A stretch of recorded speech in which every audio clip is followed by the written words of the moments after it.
Hey guys, what's going on? It's Ash here coming at you today in Clash Royale, and I have finally arrived home. I was traveling this past weekend. Some of you may or may not have seen me on CCGS. I was on the couch in the locker room, I should say. I also gave a locker room tour, which is pretty cool, I thought at least, albeit in very poor quality on my last upload. But anyway, we're back to daily uploads today, and today I kind of want to catch up with you guys, touch base on the new update, and talk about the cards, what I think about the new cards, because I'm kind of, well, we'll get into that in a second. Before we do that, I just want to catch you guys up with everything that we've got in this update. You guys already know it all by now, so I'm not going to spend a lot of time, but I do want to give my take on all the new stuff. So here we go into Safari. You can see I have the blog up here. The summer of 2v2 continues. I love 2v2. As a matter of fact, right now on the other computer, I am recording a 2v2 Pro v Pro bracket that Enchatin is streaming. So that will be really fun. I'll bring you that video really soon as well. I also have a couple pre-recorded videos, unfortunately, that I recorded for this weekend. Let me know if you still want to see those. It's before update. One was on a Night Witch deck and one was on a Valkyrie bait deck. So let me know if you want to see those videos. I'll upload them all today or in the next couple days, so we'll have like a double or triple upload day if that's what you guys want. So make sure you let me know. Always appreciate your feedback. Also, at the end of this video, well, actually not at the end of the video, I guess I'll tell you this right now. We have the new friends list in game. Let's go ahead and take a look at it right now. Obviously, you guys know about the friends list. I'm excited about the friends list because I hate connecting Facebook and third-party apps to be friends with you guys. I'm really glad they instituted this in the game like they have in Clash of Clans. Of course, there is a limit of 100 people, and I want to be friends with all you guys. I had a ton of people asking to be my in-game friend on Twitter today, but I said I need to give the love to my subscribers who are here early after every single video. So for this video, I'm going to go ahead and put the pinned comment for you early notification squad, giving you guys some love. You can be my friends and I'll spectate you. You can play with me, sometimes even make it on the channel. So that should be incredibly fun. So we'll play together 2v2, and you guys who are first 100 or whatever to request me in the pinned comment will go ahead and be my friend. Isn't that cute? Okay, so let's get to the actual information here. As you can see in Safari here, we have the update information. Summer of 2v2, we have 2v2 friendly battle, 2v2 draft, and 2v2 challenge. Starting today, collect chests with your friends in 2v2 battle mode. I am a big fan of 2v2. We're gonna have to give it a little bit more time to see how it plays out. Of course, I'd love to see 2v2 ladder and 2v2 tournaments. Tournaments is something that was missing from this update that I really wanted. You guys know that I wanted a revamped tournament system, but we can't always get what you want, as the Stones once told us. So the thing is, guys, is I want tournaments. I desperately want new tournaments. I think the Royale team, from what I've heard, they are definitely committed this year into making a new revamped tournament system, so we're just gonna have to wait a little bit longer, unfortunately, on that end. But I do like that they're adding competitive modes, and at least now that they have friendly battles in the 2v2 mode, now we can actually have brackets and tournaments and see the pros go head to head. I think this opens the door for 2v2 clan mode, I guess. I just call it 2v2 mode, to actually be a viable option in the esports realm in Clash Royale. So I am really excited about this. I can't say that enough. I'm pumped. New cards, we're going to talk about them pretty much the rest of the video, but really quickly, improvements, unlocked extra battle decks. You guys know that, 5 battle decks now. That was really necessary. I'm so happy they added that to the game. A lot of people wanted that, including myself. We have new friend invites. We already talked about that. Can invite friends directly to your clan. Okay, cool. Clan chat profanity filter, toggle on and off. You guys might want to toggle that off. You guys know I am a pretty clean guy when it comes to the language, at least on YouTube. In real life, I've been known to drop a swear word here and there, very rarely though, very rarely. So what I want to do is warn you guys, in case you haven't played yet, the profanity filter picks up on everything. I said good luck guys and something got, or best of luck. I said best of luck guys and it got deleted. So yeah, just be careful with the profanity filter, right? I mean, that's a little buggy right now. Report Report offensive language via clan chat, okay. Copy decks from TV Royale, I really like that. And shared replays, because that's really annoying that you couldn't copy decks directly from TV Royale and shared replays, because not all the players had that deck as their most recent used deck. So I'm a big fan of that. These are small quality of life type improvements. Clans can now unlock at level 1. Card requests still unlock at level 3. Card shop now cycles through all the available cards within 3 months, so a different card cycle rotation in your shop. And balance changes, you guys already know about the balance changes. I put out a video on that, so we're not going to continue to discuss those. Let's go into the new cards, guys, because I've had an evolving opinion on these new cards. Wrong app, we're going to go on the dev build here, guys. Now, of course, I can't show you gameplay. You guys probably are already used to the Supercell policy by now. They entrust a few content creators, I guess, with the developer build who have been covering the game for a long time and who have traveled to Helsinki and met the team. But part of it's a give and a take, right? Because a lot of you ask me, Ash, why don't you just show the new cards, man? You have them right there, just teasing us. But the thing is, you know, you cut a deal, right? I have access to this material, this content, but I have to follow their rules. And their rules right now are no gameplay with the new cards. However, we are going to talk about them all right now. So let's start with, what do you want to start with, guys? What is your favorite card? I definitely want to know. I like that they're introducing a new card for every rarity this update. I want to say this is the first batch of 4 that we've gotten one of every single rarity. I like that. I like that they're adding a strong common card to the game too. So let's start there.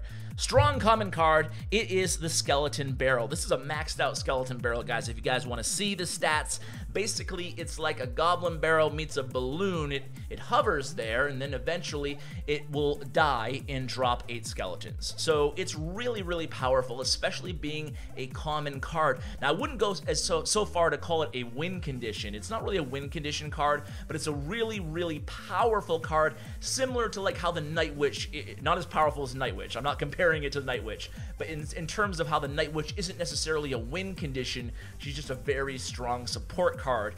I look at this as a common that is really, really powerful. You have to answer it for 3 elixir, and that is very valuable. Of course, it doesn't do anything up until it's destroyed. It's not doing any damage. It's not dropping anything like the balloon, but I really like this card a lot. A common card that you guys can all use, free to play, and it really fits in a nice variety of decks. You can use it in any beatdown archetype, and I'm sure it will kind of make its way into different other archetypes as well. So I give the Skeleton Barrel an A-, I guess. I'm gonna grade them for no reason at all. So I'm gonna give it an A-.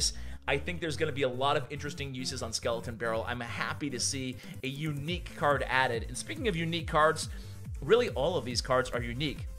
In a way, I'm kind of surprised that the skeleton barrel, rather, I almost said skeleton balloon. I'm kind of surprised the Skeleton Barrel being this new or this unique of an ability is a common card, but I'm totally okay with it too. Usually the more complex or new the card's mechanic is, the higher the rarity is. It's not necessarily an indicator of power or OP-ness, if you will, but rather the complexity of the effect of the card. So anyway, let's move on to the Mega Knight. This is a maxed out Mega Knight, guys. Holy moly, this guy is absolutely insane. Now, this is my favorite card that they've added in this cycle. However, I do not know if he's going to make his way into the meta, and I'll talk about why. But before we do that, look at the HP, 4818. For those of you who aren't familiar with the mechanics of the Mega Knight, essentially he does splash damage, just like the Dark Prince does. He has a ton of HP. He really reminds me of a hero card. Like if they were to introduce hero cards into the game, which they've kind of hinted at they might do at some point in the future, this is kind of like a hero card to me. The Mega Knight, he's a beast. He lands like the Executioner, doing an AoE splash damage, and then he jumps to his opponent. Picture it like a bandit dash, only this guy is jumping to his next opponent. So definitely a super powerful card in terms of the mechanics. Now, the one downside on the Mega Knight, he doesn't do a ton of damage. He does a lot of AoE damage, but not a ton of damage. Certainly nothing like the P.E.K.K.A, right? He's not similar to the P.E.K.K.A. I would not call him a similar option to the P.E.K.K.A. similar HP, and the same elixir cost. Other than that, the P.E.K.K.A is a defensive card, whereas the Mega Knight, where I find him a little bit weak, and I don't want to be a Debbie Downer here, but he's kind of like Giant Skeleton in the sense that because he targets anything, you can easily kite him as a defender to wherever the heck you want him to. Now granted, he does have that leap ability, so you have to be quick, and you have to drop something with a little HP because he has that AoE, and that's why I think they gave him those abilities. Essentially, looking at the weak spots, the kiting ability that you can go ahead and take advantage of on a here's a tournament level, by the way. I meant to show you both. On the kiting on the Giant Skeleton, right, he's going to be a little bit more difficult to kite, but you can still kind of move him all over the map. So I'm not sure if for 2 extra elixir, you'd rather have a card like him versus a giant. Similar HP, it's a defensive targeting, a building targeting card. Is the Mega Knight going to be worth 2 extra elixir? And his AoE drop effect is really cool, but how often in a beatdown deck are you dropping your tank on the bridge? It's usually a late game play in double elixir time, so it's gonna be, I think time will tell if he actually starts appearing in tier 1 meta decks. I am not convinced quite yet, even though mechanically and conceptually it's an amazing card. Super excited to see him. I'm just not sure if it's going to be, you know, super OP. Now, Cannon Cart is an interesting card. I think the community so far is divided on Cannon Cart. Now, Cannon Cart, I'm going to show you the maxed out stats and tournament levels, and then I'm going to show you the same for the Flying Machine. Then I'm going to put on some 2v2 pro bracket action, maybe a little sneak peek at my next video, so you're not just hearing me blab, and I'll finish up the conversation about Cannon Cart and about Flying Machine. So let's switch back to the normal device here, and let's see who's playing. I'll turn on a match for you guys. Let's see. We have this one's going right in. Okay, it's Batman and Jose versus Ace and Oleg. Let's go ahead and see how they do. So while we're watching this match, and I will show you their decks at the end here, but right now, obviously, we don't know what they're playing. But this is so cool that we can actually do this, right? That we can see these guys playing. It's awesome. I love 2v2 mode. I don't know. I know that some people don't absolutely love it like I do, but I get so addicted every time it comes every other week. So I hope it is here to stay, and more importantly, I hope there's a new competitive mode like Ladder added to 2v2 as well. And most importantly, I hope at events like CCGS start adding a 2v2 bracket or a 2v2 option into the esports kind of atmosphere of Clash Royale. So anyway, Flying Machine and Cannon Cart. Let's finish this out, guys. Cannon Cart, let me rate the Mega Knight. So the Mega Knight, I rate him an A because I love the card. I love how it has some E-Wiz with the drop effect. It has some bandit with a charge/jump effect. It has some tankage with all those HP. It has the AoE with the Dark Prince. It has so many cool, unique abilities from different cards all brought together in one. So I love him. I'm going to give him an A. It's one of my favorite cards I've seen in a while. Again, though, I am not convinced that he's going to be a tier 1 card, a big win condition in the meta. We'll have to see. So moving on to the Cannon Cart, a card borrowed from Clash of Clans, and the Cannon Cart is an interesting card. I said the community seems to be a little bit divided. The first thing that pops out into my head, well, first of all, before I get into what I think of the card, for those of you who don't know, it's a pretty fast moving cannon on wheels that does about a similar DPS of a normal cannon. When it dies, it turns into a cannon, essentially, with the full life of no short-lived cannon. Like, it doesn't what do you call it, disintegrate? I don't know. It doesn't fade, it doesn't die, it just stays there until it's destroyed. But the thing about it is I don't think, just playing Cannon Cart myself, I don't think it's necessarily worth the 5 elixir investment over other 5 elixir cards in the game. It feels a little bit underwhelming. Essentially, one of the big reasons for me is because every time I'm playing my Cannon Cart, I get pretty excited, and then when it turns into the cannon, it just never seems like it's in a useful position in the arena. I mean, it moves so fast, it's not like it's a really slow, it's not like Sparky, right? Where Sparky dies and she turns into a defensive unit. That would be pretty cool. The Cannon Cart's so fast that half the time when it dies, it's on your opponent's side of the arena, or it's on the bridge just wasting away. It's very tough. When it dies and turns into the cannon, it will attract tanks, just like any other cannon would normally do. But it's very tough to get it into a position where it actually is useful in the similar way a cannon would. I ask you, would you rather a cannon card, or would you rather just have a cannon and 2 cycle cards like skeletons and Ice Spirit, you know? So I don't know. I'm not sold on cannon card. I think it's a cool card idea, but I think for 5 elixir, that's a heavy investment. I think I'd rather use a variety of different 5 elixir cards, such as Executioner, such as Minion Horde. Even, I'm not saying they're similar to cannon card. I think they have so much more value and versatility in the deck. Remember, cannons can't even target air, so and even a bowler I feel like is a little bit better than cannon card. Just my early impression of the cannon card. So I'm gonna rate it a C, because I like the idea. I like it's cool, it's interesting, and it's unique in the game. However, I don't think it's going to be a powerful card. Could be wrong. I've been wrong many times before, so I'm going to give it a C. And then moving on to the Flying Machine. Oh boy, Flying Machine. I am not too keen on the Flying Machine. Forgive the cheesy rhyme. But yeah, I'm not a huge fan of the Flying Machine. The problem is with the Flying Machine, let me see these guys' decks, by the way. Oh, it's coming down to the wire here between these players. Oh man. And Jose and Oleg are from Elite Gaming, so I gotta pull for my hometown guys. So we'll see how they do here. But I don't want to do play-by-play because I do want to talk about the Flying Machine. I don't know. It's like a flying Dart Goblin meets the Musketeer, I guess, because it's a little bit slower than the Dart Goblin. It doesn't have quite the range, but it's... I don't know. I don't think it's another elixir cost question there. Batman and Ace pull out the victory there. Good job, Batman and Ace. And you guys saw the decks if you want to copy them. But the thing is I just don't feel like it's worth 4 elixir, the Flying Machine. It's a cool card. I love the art on the Flying Machine, but it dies to Fireball.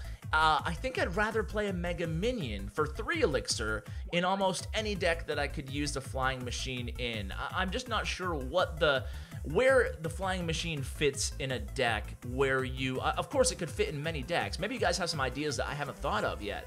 But I always feel like I can get better value out of a Baby Dragon. Or, I mean, Baby Dragon is so much more powerful than a Flying Machine, just in my opinion. I mean... Even a Dart Goblin, I think I'd rather have than a Flying Machine. The Flying Machine just feels fragile, doesn't do a ton of damage, and it costs 1 more. I don't know. I'm not sold on Flying Machine yet. So I'm going to give Flying Machine a D. Again, a cool card concept, and think about it, right? We have no ranged air cards, unless I'm forgetting something really dumb. But when I say range, I mean like far range, like Musketeer, Dart Goblin, Princess range. We have nothing like that in the air. I hope I'm not forgetting a card, but no, I'm not. So I feel like they kind of just added this card into the game to fill that role, because that role is just non-existent right now in the game. So I kind of feel like it's a role player or a role filler card. Maybe it could get a buff in the future, or maybe I'll be wrong again. So guys, I want to hear what you think of these changes, and I also want to hear if you guys watch the Crown Championship, what you thought of it. Can we do better? We're talking a lot about getting the guys chairs. First of all, that'd be a great start, right?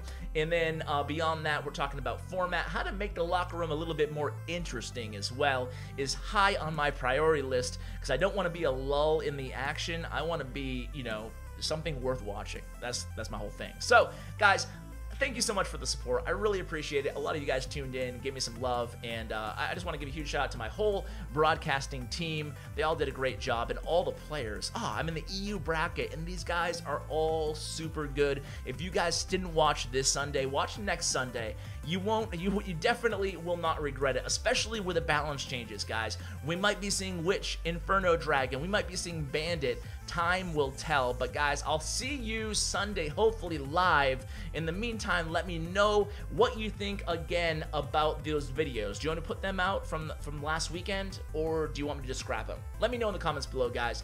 As always, your feedback is incredibly important to me, and it means the world to me, and I will always respond to all the comments left after the first hour in my videos. So guys, or during the first hour, not after the first hour. Sorry guys, I have my limits. So guys, thank you so much for watching. Huge shout out to my YouTube partner Bren Chong. Check out his information in the description below. And as always, take care guys.